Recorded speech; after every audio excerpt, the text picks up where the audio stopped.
become sixth sem students. Welcome to live class. ನಾವೀಗ ನೋಡೋಣ reasons for extend of public sector. Reasons for extend of public sector. ಇಲ್ಲಿ ಸಾರ್ವಜನಿಕ ವಲಯದ ವಿಸ್ತರಣೆಗೆ ಕಾರಣ ಏನು ನೋಡಿ. ಜನರಲ್ ಆಗಿ ಹೇಳ್ಬೇಕಂದ್ರೆ ಸ್ವತಂತ್ರ ಪಡೆದ ಆದ ನಂತರ ಭಾರತದ ಪರಿಸ್ಥಿತಿ ಯಾವ ಮಟ್ಟಕ್ಕಿತ್ತು ಅಂತಂದರೆ ಅನ್ನಕ್ಕೂ ಕೂಡ ಬಹಳ ಕಷ್ಟದಾಯಕವಾಗಿರ್ತಕ್ಕಂಥ ಸ್ಥಿತಿ ಬಹುತೇಕ ಜನರಿಗಿತ್ತು. ಅಂಥ ಪರಿಸ್ಥಿತಿಯಲ್ಲಿ ಸರ್ಕಾರವೇ ಬಂಡವಾಳ ಹೂಡುವಂಥ ಅನಿವಾರ್ಯತೆ ಇತ್ತು. ಮುಖ್ಯವಾಗಿ ಹೇಳಬೇಕಾದ್ರೆ ಅಂದರೆ ಸಾರ್ವಜನಿಕ ವಲಯ ಅಷ್ಟು ಅವಶ್ಯಕತೆ ಉಳ್ಳಂಥದ್ದು. ಇಲ್ಲಿ ಭಾರತದಂಥ ಅಭಿವೃದ್ಧಿ ಹೊಂದುತ್ತಿರುವಂಥ ದೇಶದಲ್ಲಿ ಮೂಲ ಮತ್ತು ಭಾರಿ ಕೈಗಾರಿಕೆಗಳನ್ನು ಸಾರ್ವಜನಿಕ ವಲಯದ ಒಡೆತನ ಮತ್ತು ಆಡಳಿತಕ್ಕೆ ಒಳಪಡುವಂಥದ್ದು ಅನಿವಾರ್ಯವಾಗಿತ್ತು. ಈ ಸರ್ಕಾರ ಇರದೇ ಆದರೆ ಈ ಸಾರ್ವಜನಿಕ ವಲಯದ ಕಾರ್ಯಾಚರಣೆ ಇರದೇ ಹೋದರೆ ತ್ವರಿತಗತಿಯಲ್ಲಿ ಆರ್ಥಿಕ ಅಭಿವೃದ್ಧಿಯನ್ನು ಸಾಧಿಸಲು ಸಾಧ್ಯತೆಯೇ ಇರಲಿಲ್ಲ. ಹಾಗಾಗಿ ಸರ್ಕಾರ ಕೆಲವೊಂದು ಮಹತ್ವದ ಕೈಗಾರಿಕೆಗಳನ್ನು ತಾನೇ ಸ್ಥಾಪಿಸುವುದರ ಮೂಲಕ ಬ್ಯಾಂಕಿಂಗ್, ವಿಮೆ ಇನ್ನು ಮೊದಲಾದ ಸಂಸ್ಥೆಗಳನ್ನು ಅವಲಂಬಿಸಿಕೊಂಡು ಕೈಗಾರಿಕೆಗಳನ್ನು ರಾಷ್ಟ್ರೀಕರಣ ಮಾಡುವುದರ ಮೂಲಕ ಖಾಸಗಿ ವಲಯದ ಕೈಗಾರಿಕೆಗಳನ್ನು ನಿಯಂತ್ರಿಸುವುದರ ಮೂಲಕ ದೇಶದ ಆರ್ಥಿಕ ಬೆಳವಣಿಗೆಯನ್ನು ತ್ವರಿತಗೊಳಿಸಬಹುದಾಗಿತ್ತು. ಹಾಗಾಗಿ ಸಾರ್ವಜನಿಕ ಉದ್ಯಮ ಸಂಸ್ಥೆಗಳು ಭಾರತದ ಆರ್ಥಿಕ ವ್ಯವಸ್ಥೆಯ ಅಭಿವೃದ್ಧಿಯ ಕಾರ್ಯಕ್ರಮದಲ್ಲಿ ಅತ್ಯವಶ್ಯಕವಾಗಿರ್ತಕ್ಕಂಥ ಅಂಗಗಳಾಗಿ ಪರಿಣಮಿಸ್ತಾ ಇದ್ದಾವೆ. ಹಾಗಾಗಿ ಅಂಥ ಅಂಶಗಳು ಏನು ಅಂತ ನಾವೇನು ನೋಡೋಣ ಅಂದರೆ ಯಾಕೆ ಸಾರ್ವಜನಿಕ ವಲಯದ ವಿಸ್ತರಣೆ ಆಯಿತು. ಪಾಯಿಂಟ್ ನಂಬರ್ 1, ಮೂಲಾಧಾರ, ಬೇಸ್ ಆಫ್ ಡೆವಲಪ್ಮೆಂಟ್. ಮೂಲಾಧಾರವಾಗಿರ್ತಕ್ಕಂಥದ್ದಾಗಿದೆ. ಅಂದರೆ ಭಾರತದ ಆರ್ಥಿಕ ಅಭಿವೃದ್ಧಿಗೆ ಮೂಲಾಧಾರವೇ ಸಾರ್ವಜನಿಕ ವಲಯ.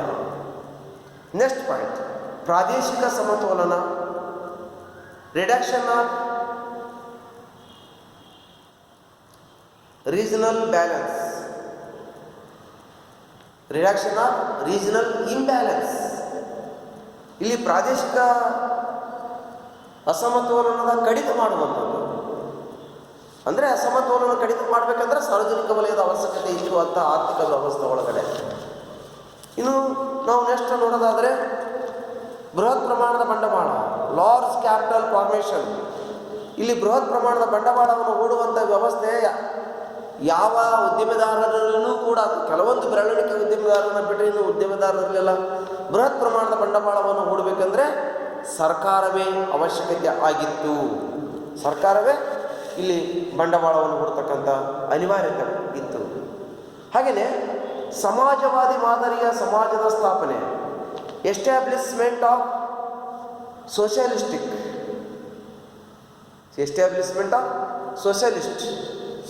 ಸೋಷಿಯಲಿಸ್ಟಿಕ್. ಇಲ್ಲಿ ಸಮಾಜ ಪ್ರಭುತ್ವವನ್ನು ಸ್ಥಾಪನೆ ಮಾಡ್ತಕ್ಕಂಥದ್ದು ಸಾರ್ವಜನಿಕ ವಲಯದಿಂದ ಮಾತ್ರ ಸಾಧ್ಯತೆ ಆಗುತ್ತೆ. ಹಾಗಾಗಿ ಅದನ್ನು ಇಲ್ಲಿ ವಿಸ್ತರಣೆ ಮಾಡ್ತಾ ಹೋಗಲಾಯಿತು, ಬಂಡವಾಳವನ್ನು ಕೊಡ್ತಾ ಹೋಗಲಾಯಿತು. ಅದೇ ರೀತಿಯಾಗಿ ಗ್ರಾಹಕರ ಮತ್ತು ಕಾರ್ಮಿಕರ ಶೋಷಣೆಯ ನಿವಾರಣೆ. ಏನು? ಗ್ರಾಹಕರ ಮತ್ತು ಕಾರ್ಮಿಕರ ಶೋಷಣೆ ನಿವಾರಣೆ ಮಾಡ್ತಕ್ಕಂಥದ್ದು. ಅವರಲ್ಲಿ ಕೆಲವೊಂದು ಸಾಕಷ್ಟು ಪ್ರಮಾಣದಲ್ಲಿ ಶೋಷಣೆಗಳಾಗ್ತಾ ಇದ್ವು. ಅವುಗಳನ್ನು ನಿವಾರಣೆ ಮಾಡ್ತಕ್ಕಂಥ ದೃಷ್ಟಿಯಿಂದ ಇಲ್ಲಿ ಸಾರ್ವಜನಿಕ ವಲಯದ ಉದ್ಯಮಗಳನ್ನು ಪ್ರಾರಂಭಿಸಲಾಯಿತು. ಹೀಗೆ ಇನ್ನು ಹಲವಾರು ರೀತಿಯಾಗಿರ್ತಕ್ಕಂಥ ಸಮಸ್ಯೆಗಳನ್ನು ಬಗೆಹರಿಸಲಿಕ್ಕೆ ಸಾರ್ವಜನಿಕ ವಲಯದ ಅನಿವಾರ್ಯತೆ ಸೃಷ್ಟಿಯಾಯಿತು. ನೆಕ್ಸ್ಟ್, ಸಾರ್ವಜನಿಕ ವಲಯದ ಪ್ರಯೋಜನಗಳು, benefits of public sector. Benefits of public sector, ಸಾರ್ವಜನಿಕ ವಲಯದ ಪ್ರಯೋಜನಗಳು ನೋಡಿ. ಪಾಯಿಂಟ್ ನಂಬರ್ 1, ಈ ಸಾರ್ವಜನಿಕ ವಲಯದಿಂದ ಏನು ಪ್ರಯೋಜನ ಆಗ್ತದೆ ಅಂತಕ್ಕಂಥದ್ದು ನಾವು ನೋಡೋದಾದರೆ ತೀವ್ರ ಆರ್ಥಿಕ ಬೆಳವಣಿಗೆ, ರ್ಯಾಪಿಡ್ ಎಕನಾಮಿಕ್ ಗ್ರೋತ್.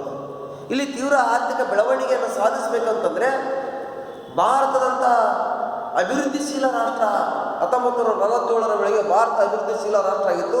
ಅಭಿವೃದ್ಧಿಯನ್ನು ಸಾಧಿಸಬೇಕಂತಂದರೆ ಇಲ್ಲಿ ಸಾರ್ವಜನಿಕ ವಲಯದ ಉದ್ಯಮಗಳನ್ನು ಸ್ಥಾಪನೆ ಮಾಡಿದರೆ ಮಾತ್ರ ತೀವ್ರ ಆರ್ಥಿಕ ಅಭಿವೃದ್ಧಿಯನ್ನು ಸಾಧಿಸಲಿಕ್ಕೆ ಸಾಧ್ಯತೆ ಆಗ್ತದೆ. ರ್ಯಾಪಿಡ್ ಎಕನಾಮಿಕ್ ಗ್ರೋತ್ ಅನ್ನು ಕ್ರಿಯೇಟ್ ಮಾಡಬೇಕಂತಂದರೆ ಪಬ್ಲಿಕ್ ಸೆಕ್ಟರ್ ಕ್ರಿಯೇಟ್ ಆಗಬೇಕು. ಇದ್ರ ಪ್ರಯೋಜನ, ಪಬ್ಲಿಕ್ ಸೆಕ್ಟರ್ ಪ್ರಯೋಜನ ಏನಂದರೆ ತೀವ್ರ ಆರ್ಥಿಕ ಬೆಳವಣಿಗೆ. ನೆಕ್ಸ್ಟ್, ಜನರಿಗೆ ಉದ್ಯೋಗ ಕೊಡುತ್ತದೆ, ಕ್ರಿಯೇಷನ್ ಆಫ್ ಎಂಪ್ಲಾಯ್ಮೆಂಟ್. ಇದು ಜನರಿಗೆ, ಸಾರ್ವಜನಿಕರಿಗೆ ಉದ್ಯೋಗ ಕೊಡುವಂಥದ್ದು, ಸಮಾನ ಸಮಾಜ ಪ್ರಭುತ್ವವನ್ನು ನಿರ್ಮಾಣ ಮಾಡುವಂಥ ಉದ್ಯೋಗಾವಕಾಶ, ಪ್ರತಿಯೊಬ್ಬರಿಗೂ ಕೂಡ ಉದ್ಯೋಗವನ್ನು ಸೃಷ್ಟಿ ಮಾಡುವಂಥ ಮಾಡ್ತಕ್ಕಂಥ ಹಕ್ಕನ್ನು ಸೃಷ್ಟಿ ಮಾಡುವಂಥದ್ದು ಕೂಡ ಆಗಿದೆ. ನೆಕ್ಸ್ಟ್, ಬ್ಯಾಲೆನ್ಸ್ ರೀಜನಲ್ ಡೆವಲಪ್ಮೆಂಟ್, ಸಮತೋಲನ ಪ್ರಾದೇಶಿಕ ಬೆಳವಣಿಗೆ. ಸಮತೋಲನ ಏನು, ಸಾರ್ವಜನಿಕ ವಲಯದ ಪ್ರಯೋಜನ ಏನಂತಂದರೆ ಸಮತೋಲನವನ್ನು ಸೃಷ್ಟಿ ಮಾಡ್ತದ, ಸಮತೋಲನದ ಸಾರ್ವಜನಿಕ ಬೆಳವಣಿಗೆಯನ್ನು ಸಾಧಿಸ್ತದ. ನೆಕ್ಸ್ಟ್ ಪಾಯಿಂಟ್, ಏಕಸ್ವಾಮ್ಯತೆ ತಡೆಯುವುದು, ಕಂಟ್ರೋಲ್ ಆಫ್ ಮೊನೋಪಲಿ. ಇಲ್ಲಿ ಯಾವುದೇ ಒಂದು ದೊಡ್ಡ ಪ್ರಮಾಣದ ಒಂದೇ ಒಂದು ಉದ್ಯಮ ಇದ್ದರೆ ಅದರ ಮೊನೋಪಲಿ ಇರ್ತದೆ. ಹಾಗಾಗಿ ಈ ಏನು ಏಕಸ್ವಾಮ್ಯತ್ವವನ್ನು ಹೋಗಲಾಡಿಸುವಂಥದ್ದು ಸಾರ್ವಜನಿಕ ವಲಯದಿಂದ ಸಾಧ್ಯ. ಇದು ಸಾರ್ವಜನಿಕ ವಲಯದಿಂದ ಪ್ರಯೋಜನ. ನೆಕ್ಸ್ಟ್, ಸರ್ಕಾರಕ್ಕೆ ಆದಾಯ ಬರುತ್ತದೆ. ಏನು ಪ್ರಯೋಜನ ಅಂದರೆ ಸರ್ಕಾರದ ಉದ್ಯಮಗಳಿರೋದ್ರಿಂದ ಉದ್ಯೋಗಾವಕಾಶವನ್ನು ಕೂಡ ಸೃಷ್ಟಿ ಮಾಡ್ತದೆ, ಆ ಉದ್ಯೋಗಿಗಳಿಗೆ ವರಮಾನ ಮತ್ತು ಅನುಭವವನ್ನು ಸೃಷ್ಟಿ ಮಾಡ್ತದೆ. ಅಷ್ಟೇ ಅಲ್ಲ, ಸರ್ಕಾರಕ್ಕೆ ಆದಾಯನೂ ಕೂಡ ಬರುತ್ತೆ. ಹಾಗೆಯೇ ಇಲ್ಲಿ ಇಷ್ಟೆಲ್ಲ ಉಪಯೋಗಗಳೊಂದಿಗೆ ಏನು ಸಾರ್ವಜನಿಕ ವಲಯದ ಅಥವಾ ಕೈಗಾರಿಕೆಯಲ್ಲಿ ಏನು ಉಪಯೋಗಗಳಾಗ್ತವೆ ಅನ್ನೋದಕ್ಕಿಂತ ಇಲ್ಲಿ ಸಾರ್ವಜನಿಕ ವಲಯದ ಪ್ರಯೋಜನಗಳನ್ನು ನಾವಿಲ್ಲಿ ನೋಡಾಯಿತು. ಹಾಗೆಯೇ disadvantages of public sector. Disadvantages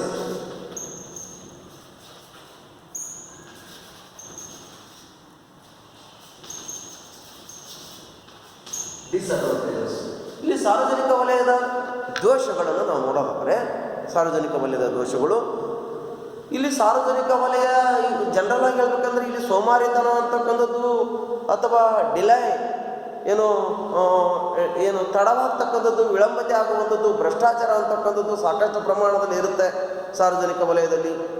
ಹಾಗಾಗಿ ಸಾರ್ವಜನಿಕ ವಲಯದ ದೋಷಗಳು ಏನು ಅಂತಂದರೆ ಅದಕ್ಷತೆ, ಇನ್ಎಫಿಸಿಯನ್ಸಿ, ಅದಕ್ಷತೆ ಅಂತಕ್ಕಂಥದ್ದು ಸಾರ್ವಜನಿಕ ವಲಯದಲ್ಲಿ ತುಂಬಿ ತುಳುಕುವಂಥದ್ದಾಗಿದೆ, ಅದಕ್ಷತೆ. ಪಾಯಿಂಟ್ ನಂಬರ್ 2, ರಾಜಕಾರಣದ ಹಸ್ತಕ್ಷೇಪ. ನೋಡಿ, ಎಂಟ್ರಿಪವರ್ ಆಫ್ ಪೊಲಿಟಿಷಿಯನ್, ಎಂಟ್ರಿ. ಇಲ್ಲಿ ಪೊಲಿಟಿಷಿಯನ್ ಎಂಟ್ರಿಯಾಗಿ ಅದರ ಸ್ವಾಮಿತ್ವವನ್ನು ಉಳಿಸಿಕೊಂಡು ತಮ್ಮ ಪ್ರಭುತ್ವವನ್ನು ಸಾಧಿಸುವಂಥದ್ದು ಕೂಡ ಕಂಡು ಬರ್ತದೆ. ನೆಕ್ಸ್ಟ್ ಪಾಯಿಂಟ್, ಸರ್ಕಾರಕ್ಕೆ ಹೊರೆ, ಬರ್ಡನ್ ಟು ಗೌರ್ಮೆಂಟ್.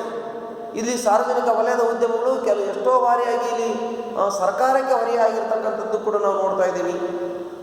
ಅದೇ ರೀತಿಯಾಗಿ ದೊಡ್ಡ ಪ್ರಮಾಣದ ಬಂಡವಾಳ, ಲಾರ್ಜ್ ಸ್ಕೇಲ್ ಆಫ್ ಕ್ಯಾಪಿಟಲ್, ದೊಡ್ಡ ಪ್ರಮಾಣದ ಬಂಡವಾಳವನ್ನು ಹೂಡಬೇಕಾಗುತ್ತೆ.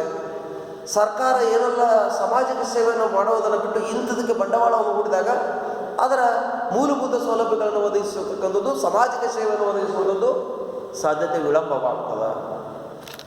ಅದೇ ರೀತಿಯಾಗಿ ಇಲ್ಲಿ ವಿಳಂಬ ನಿರ್ಣಯ, ಲೇಟ್ ಡಿಸಿಷನ್, ವಿಳಂಬ ನಿರ್ಣಯ. ಇಲ್ಲಿ ವಿಳಂಬಿತವಾಗಿ ನಿರ್ಣಯಗಳು ಕ್ರಿಯೇಟ್ ಆಗ್ತವೆ, ವಿಳಂಬ ನಿರ್ಣಯ. ಹಾಗೆಯೇ ಏರುತ್ತಿರುವಂಥ ನಷ್ಟದ ಪ್ರಮಾಣ, ಇನ್ಕ್ರೀಸ್ ಇನ್ ಲಾಸಸ್, ನಷ್ಟದ ಪ್ರಮಾಣ ಹೆಚ್ಚಳ ಆಗ್ತಾ ಹೋಗ್ತಾ ಇದೆ. ಇದರ ದೋಷ ಏನು ಅಂತಂದರೆ, ಹಾಗೆಯೇ ಇಲ್ಲಿ ಅತಿ ಬಂಡವಾಳೀಕರಣ, ಮೋರ್ ಕ್ಯಾಪಿಟಲೈಸೇಷನ್ ಅಂದರೆ ಅತಿ ಬಂಡವಾಳೀಕರಣ ಅಂದರೆ ಹೆಚ್ಚು ಬಂಡವಾಳವನ್ನು ಇಲ್ಲಿ ಹೂಡಬೇಕಾಗ್ತದ, ಬೇರೆ ಬೇರೆ ಕಾರ್ಯಗಳಿಗೆ ಹಣವನ್ನು ಒದಗಿಸುವಂಥದ್ದು ಕಷ್ಟದಾಯಕ ಆಗ್ತದ. ಏನು, ಮೋರ್ ಕ್ಯಾಪಿಟಲೈಸೇಷನ್. ಬೆಲೆ ನೀತಿ, ಪ್ರೈಸ್ ಪಾಲಿಸಿ, ಬೆಲೆ ನೀತಿಗಳ ಮೂಲಕ ಸಾಮಾಜಿಕವಾಗಿ ಒದಗಿಸುವಂಥದ್ರಲ್ಲಿ ಕೆಲವೊಂದು ದೋಷಗಳು ಉಂಟಾಗುವಂಥ ಸಾಧ್ಯತೆ ಇರುತ್ತೆ. ಹಾಗೆಯೇ ಕಾರ್ಮಿಕರ ಪ್ರಮಾಣ ಅತ್ಯಧಿಕ, ಎಕ್ಸಸ್ ಲೇಬರ್ಸ್. ಇಲ್ಲಿ ಪ್ರತಿಯೊಂದು ವಿಭಾಗಕ್ಕೂ ಕೂಡ ಪ್ರತ್ಯೇಕವಾಗಿ ಒಬ್ಬೊಬ್ಬ ಕಾರ್ಮಿಕರನ್ನು ಅಥವಾ ಕೆಲವೊಂದು ಕಾರ್ಮಿಕರ ನೇಮಕ ಮಾಡಲಾಗಿರ್ತದೆ. ಹೆಚ್ಚು ವ್ಯಯವನ್ನು ಅಥವಾ ಹೆಚ್ಚು ವೇತನವನ್ನು ನೀಡಬೇಕಾಗ್ತದ. ಇಲ್ಲಿ ಹೆಚ್ಚು ಕಾರ್ಮಿಕರು ನೋಡಿ, ಸಾರ್ವಜನಿಕ ವಲಯದಲ್ಲಿ ಇಲಾಖೆಗಳಲ್ಲಿ ಸಾರ್ವಜನಿಕ ಯಾವುದೇ ಸಂಸ್ಥೆಗಳಲ್ಲಿ ಹೆಚ್ಚು ಕಾರ್ಮಿಕರು ಅನವಶ್ಯಕವಾಗಿ ಒಂದು ಹಣದ ವ್ಯಯ ಅಥವಾ ವೇತನ ಹೆಚ್ಚಳ ಹೋಗ್ತಾ ಇರ್ತದೆ. ಹೀಗೆ ದೋಷಯುಕ್ತವಾಗಿರ್ತಕ್ಕಂಥ ನಿಯಂತ್ರಣಗಳು ಕೂಡ ಇದ್ದಾವೆ. ಇಲ್ಲಿ ದೋಷಯುಕ್ತವಾಗಿರ್ತಕ್ಕಂಥ ನಿಯಂತ್ರಣಗಳು ಏನು, ಪೌಲ್ಟಿ